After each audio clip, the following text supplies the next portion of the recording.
High, this is Moumita. আবার চলে এসেছি Moumita's cooking J and M চ্যানেলে নতুন একটা কুকিং কন্টেন্ট নিয়ে। আজকে এই রেসিপিটা পুরোপুরি আমার নিজস্ব একটা রেসিপি, তো ভাবছিলাম কি নাম দেব। আমার মনে হলো এই রেসিপিটার স্ট্রাকচার অনুযায়ী এটার নাম দেওয়া উচিত ক্রিমি পনির। তো চলো শুরু করছি, রেসিপিটা দেখো, সঙ্গে থেকো শেষ অবধি।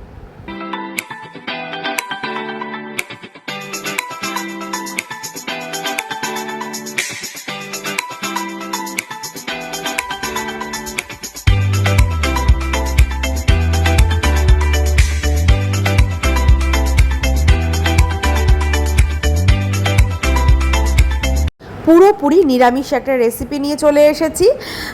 তো আমি তো এটার নাম ক্রিমি পনির দিয়েছি, তোমরা এটার নাম কি দেবে সেটা আমাকে অবশ্যই জানিও, আর ভালো কোনো নাম সাজেশনে থাকলে সেটাও জানিও। তো এখানে দেখো আমি আদা নিয়েছি 2 টুকরো মতো, এখানে নিয়েছি 1 বাটি মতো টক দই, আমি ঘরে পাতা টক দই ইউজ করেছি, বেশ 8-10টা মতো কাঁচা লঙ্কা, আর নিয়েছি পনিরের টুকরো। হ্যাঁ, কাটিং করার সময় যে টুকরোগুলো বেঁচে থাকে সাইড থেকে কয়েকটা টুকরো এমনি থাকে যেগুলো ঝোলে দিলে ঠিক ভালো লাগে না দেখতে, সেই ওয়েস্টেজ পনিরের টুকরোগুলো একদম ফেলবে না, সেগুলো আমরা আজকে এই গ্রেভির মধ্যে ইউজ করব।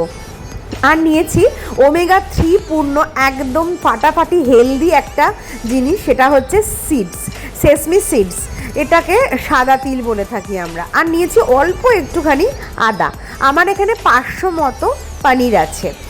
আর কাঁচা লঙ্কা নিয়েছি, দেখতেই পাচ্ছ, জাস্ট একটা ফ্লেভার চেঞ্জেসের জন্য এখানে হাফ মতো টমেটো নিয়েছি। এই সমস্তটা একটা পেস্ট বানিয়ে নিলাম। তো সব কিছু দিয়ে এটা পেস্ট করে নিয়েছি। এবার কড়াইতে সাদা তেল দেব। আমি কিন্তু এই পনিরটা না ভেজে রান্না করব, বিশ্বাস করো, না ভেজেই পনিরটা রান্না করে দেখো, ভীষণ ভালো হয় খেতে, আর ভয়ের কোনো কারণ নেই। অবশ্যই এর মধ্যে নুন মিষ্টি সমস্ত মশলার স্বাদ ঢুকে যাবে, মানে পনিরে অনেক সময় আমরা ভাবি হয়তো অনেক কিছু ঢুকবে না, কিন্তু সেরকম অসুবিধা হবে না। তো দেখতেই পেলে আমি এখানে কড়াইতে সাদা তেলটা গরম হতেই 2টো এলাচ আর তেজপাতা দিয়েছিলাম, একটু নেড়ে চেড়েই আমি সমস্ত পেস্টটা এর মধ্যে দিয়ে দিলাম। পেস্টটাকে ভালো করে মিডিয়াম হাই ফ্লেমে নেড়ে চেড়ে কষিয়ে নেব। ফ্লেমটা একটু হাই রাখবে যাতে এটা কাঁচা গন্ধ, আদার তো একটা কাঁচা গন্ধ হয়, সেটা যাতে চলে যায়। এবার এর মধ্যে আমি 1 টেবিল স্পুন জিরে গুঁড়ো, 1 টেবিল স্পুন ধনে গুঁড়ো, আর দিলাম একটুখানি লঙ্কার গুঁড়ো, জাস্ট একটা ফ্লেভারের জন্য। লঙ্কার গুঁড়োটা আমি এখানে ঝাল লঙ্কার গুঁড়োই দিয়েছি, আর একটুখানি দিয়েছি, হাফ টেবিল স্পুনের থেকেও কম।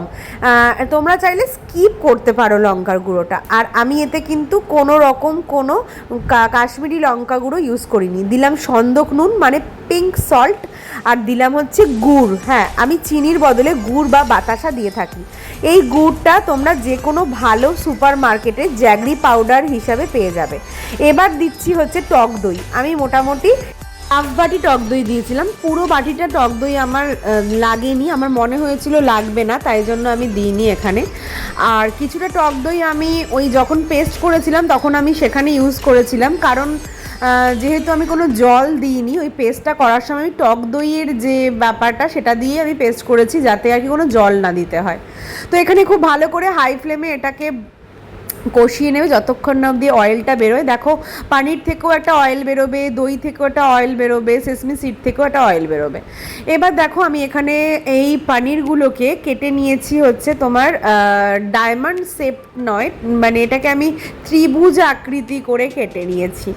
তো তোমরা চাইলে যে কোনো শেপ দিতে পারো, আমার মনে হয়েছিল আজকে আমি ত্রিভুজ আকৃতি করেই শেপ দেবো, তো সেই কারণের জন্য আমি দিয়েছি।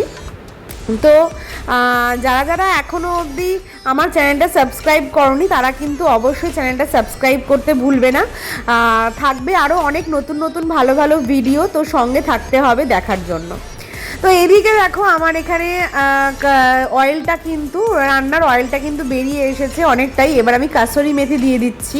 আগেও বলেছি, আবার বলছি, কাসুরি মেথির সাথে না পনিরের একটা খুব ভালো বন্ধুত্ব আছে, মানে পনির যে কোনো রেসিপিতে কাসুরি মেথি দিলে খুব ভালো লাগে খেতে। এবার আমি এর মধ্যে গরম মশলা দিচ্ছি। আমি এখানে 1 টেবিল স্পুন গরম মশলা দিয়ে দিয়েছি, আর সামান্য একটুখানি জল দিলাম, ওই মশলা বাটি ধোয়া জলটাই একটু দিলাম, দিয়ে খুব ভালো করে আমি এটাকে নেড়ে চেড়ে মিশিয়ে নিচ্ছি। একটুখানি ফুট আসতে না আসতেই আমি এর মধ্যে সমস্ত পনিরটা দিয়ে দেবো। আর ভালো করে মিশিয়েও নিলাম। এবার পানিরটাও দিয়ে দিচ্ছি, দেখতেই পেলে তোমরা। আর একটা কথা তোমাদেরকে না বললেই নয়, সেটা হচ্ছে তোমাদেরকে থ্যাংক ইউ আমি বলে ছোট করবো না, তোমাদেরকে অনেক অনেক ভালোবাসা দিচ্ছি যে তোমরা আমার সাথে এতদিন ধরে রয়েছো, এত ভালোবাসা দিয়ে আমার এই রান্নাগুলো দেখো। আর যারা এখনও অবধি বন্ধুত্ব করনি তাদেরকে আবারও বলছি আমার চ্যানেলটা সাবস্ক্রাইব করতে, আর বেল আইকনটা টিপতে কিন্তু একদম ভুলবে না। বেল আইকনটা টিপলেই কিন্তু তোমাদের ফোনে টুক করে সমস্ত নোটিফিকেশান চলে যাবে, আরও মজাদার ফাটাফাটি রেসিপি নিয়ে আমি চলে আসবো। তো এখানে পানিরটা দিয়ে নাড়াচাড়া করে নিলাম হালকা হাতে, তারপরে একটু ঝোলটা কম লাগছিল বলে, যাতে পানিরটাও যেহেতু মানে গ্রেভিটা টানবে তাই জন্য আরেকটুখানি আমি জল এর মধ্যে ইউজ করলাম, করে আমি ঢেকে দিচ্ছি এটাকে মিনিমাম 15 মিনিটের জন্য।